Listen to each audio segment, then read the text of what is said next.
Hello everyone, welcome back to Soundarya job information. இன்றைக்கி நம்ம share பண்ண போகிற ஜாப் அப்படின்னு பார்க்கும்போது ஐசிஎம்ஆர் அப்படின்னு சொல்லிட்டு இருக்க அரசு வேலைவாய்ப்பை பற்றி தான் இந்த வேலை நம்ம ஷேர் பண்ண போகிறோம். ஒன் பை ஒன் என்ன அப்படின்னு சொல்லிட்டு பார்க்கலாம்.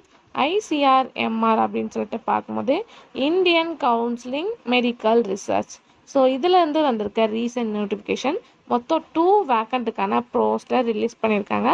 ஃபர்ஸ்ட் என்ன அப்படின்னு சொல்லிட்டு பார்க்கலாம். Project technical support.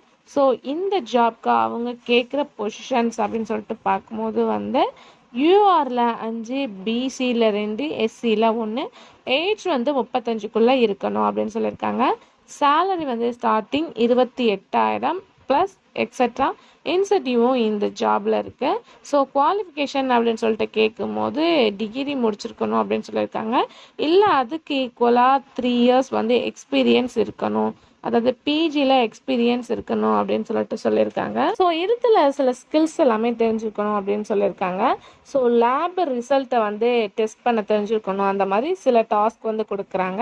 ஏன்னா இது வந்து ஒரு மெடிக்கல் ரிசர்ச் அப்படின்றனால அவங்க சொல்கிறதெல்லாம் நம்ம வந்து கரெக்டாக ஃபாலோ பண்ணால் தான் நம்ம இந்த ஜாப்க்கு எலிஜிபிள்.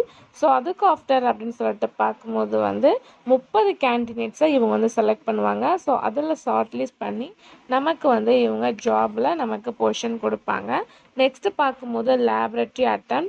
ஸோ இதில் வந்து யூஆருக்கு ஒரே ஒரு பொசிஷன் இருக்குது. பட் மொத்த காலி பணியிடங்கள் அப்படின்னு சொல்லிட்டு கேட்கும்போது 30க்கு மேலே இருக்குது. ஸோ அவங்க செலக்ட் பண்ணுற ப்ராசஸ் எந்த மாதிரி அப்படின்னு சொல்லிட்டு பார்க்கும்போது சில டாஸ்க் வச்சுருக்காங்க. ஸோ அதுக்கு ஆஃப்டர் தான் அவங்க வந்து செலக்ட் பண்ணுவாங்க. ஸோ இந்த லேப் அசிஸ்டண்ட்க்கு 25 வயசுக்குள்ளே இருக்கணும். சேலரி வந்து 15,800, 10th குவாலிஃபிகேஷன் இருக்கணும் அப்படின்னு சொல்லிட்டு சொல்லியிருக்காங்க. ஸோ அவங்க நிறையா பேரையும் வந்து செலக்ட் பண்ணுவோம் அப்படின்னு சொல்லிட்டு சொல்லியிருக்காங்க.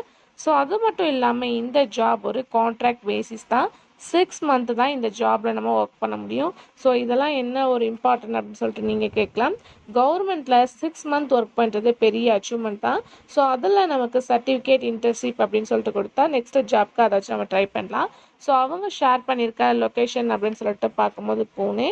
ஸோ என்ன சொல்லியிருக்காங்க பேசிக் இன்ஸ்ட்ரக்ஷன் அப்படின்னு பார்க்கும்போது இது ஒரு டெம்பரரி ஜாப். 6 மந்த் ஆஃப்டர் நாங்கள் வந்து ரிவெல் பண்ணிடுவோம். அதுக்கடுத்து எஸ்சி, எஸ்டி, ஓபிசிக்கு ரிலாக்ஸேஷனும் இருக்குது. ஸோ அதை தான் நம்ம வந்து ஷேர் பண்ணியிருந்தோம். அதுக்கு ஆஃப்டர் பார்க்கும்போது அந்த ஜாபில் நம்ம ரொம்ப வந்து ட்ரூத்ஃபுல்லாக இருக்கணும். ஸோ இந்த ஜாப் வந்து இன்டர்வியூ, வாக்-இன் இன்டர்வியூ, ரைட்டிங் டெஸ்ட் அப்படின்னு சொல்லிட்டு 2 கேட்டகரியில் எடுக்கிறாங்க.